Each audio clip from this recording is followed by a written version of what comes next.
Many people have a misconception that Prophet Muhammad, may peace be upon him, was the founder of the religion of Islam. In fact, Islam is in existence since man first set foot on the earth. God Almighty has sent several revelations and messengers to this earth. All the previous prophets sent by Allah subhanahu wa ta'ala were meant only for their people and their nation, and the complete message was meant for a particular time period.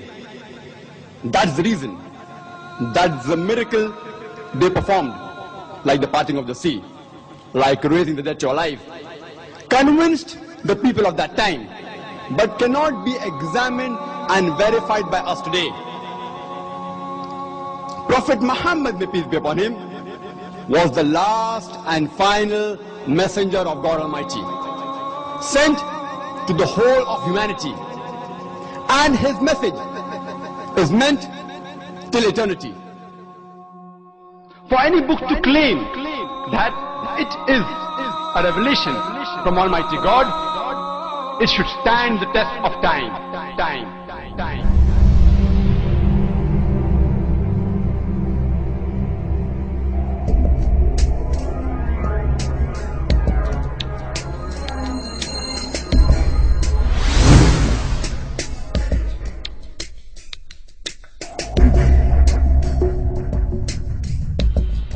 For any book to claim that it is a revelation from Almighty God, it should stand the test of time.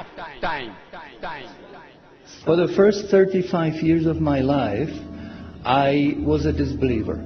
I knew there is no God, I didn't see any need for God, and I didn't believe in God.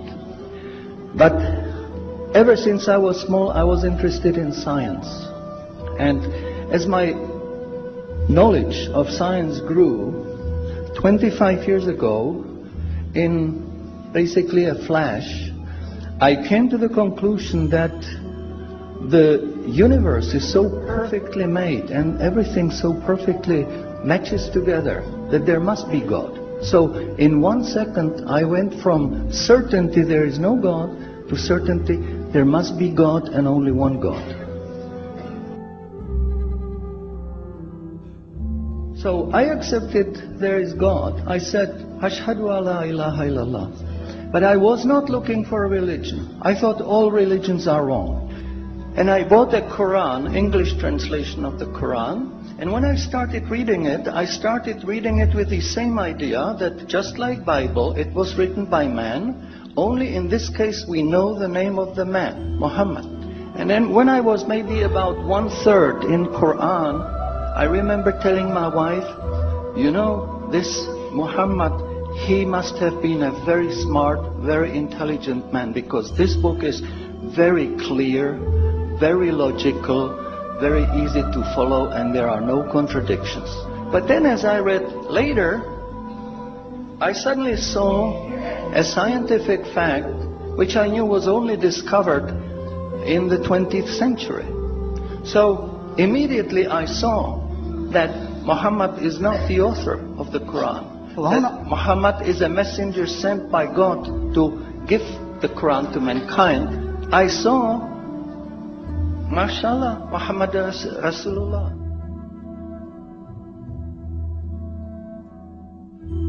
That was the greatest blessing of my life. I have a wonderful family, I have wonderful children, wife, everything. But the greatest blessing was that God showed me His guidance.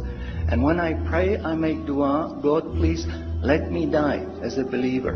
Let me never disbelieve again.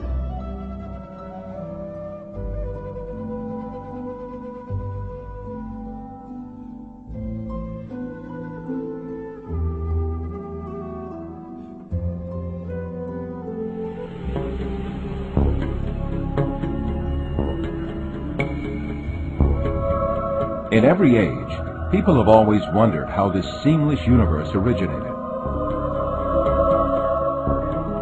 Where it leads to, how the laws maintaining its order and balance work. For centuries, scientists and thinkers have made numerous researches on this issue and produced quite a few theories.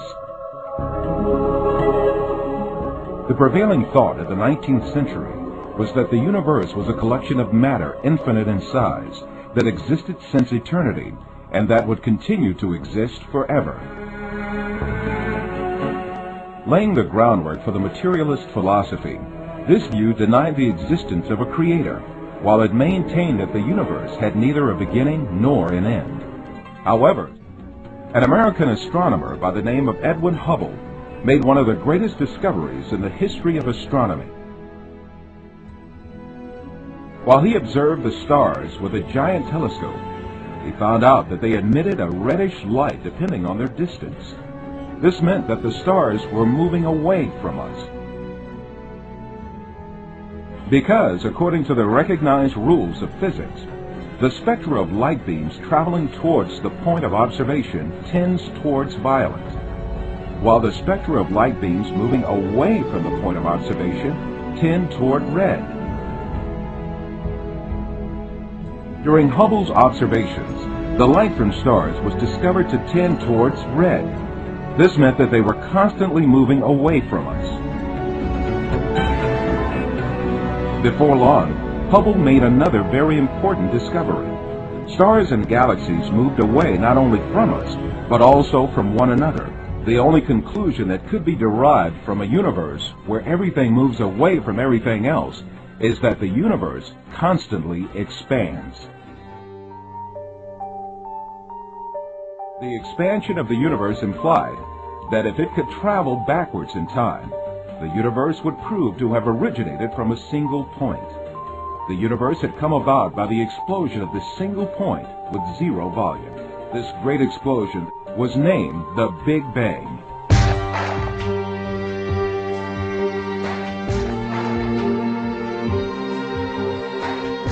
This information is given in a nutshell in the glorious Quran in Surah Anbiya, chapter 21, verse number 30, which says, "Do not the unbelievers see," a very interesting beginning, "do not the unbelievers see that the heavens and the earth were joined together as one unit of creation before we cleaved them asunder."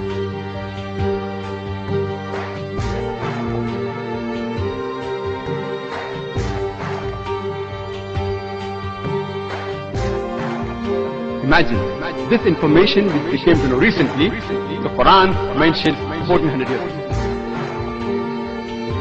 And Hubble's data was checked and rechecked, and it turned out to be right. The universe was expanding. It wasn't static. And Hubble went on to win the Nobel Prize for this amazing discovery. And then you have, surprisingly, you find this book, this ink on a page that tells you where we came from, and you plug that question with your particular brand of a god. Theists have been doing this for centuries, for millennia. They have been plugging that question with their god. You speak about God.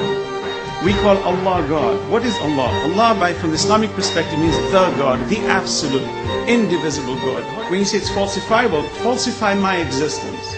I challenge that. Tell me that I don't exist. Because the minute you discuss your existence and my existence, you and I have to go back and question the integrity of where did we come from. The expansion of the universe implied that if it could travel backwards in time, the universe would prove to have originated from a single point. The only conclusion that could be derived from a universe where everything moves away from everything else is that the universe constantly expands.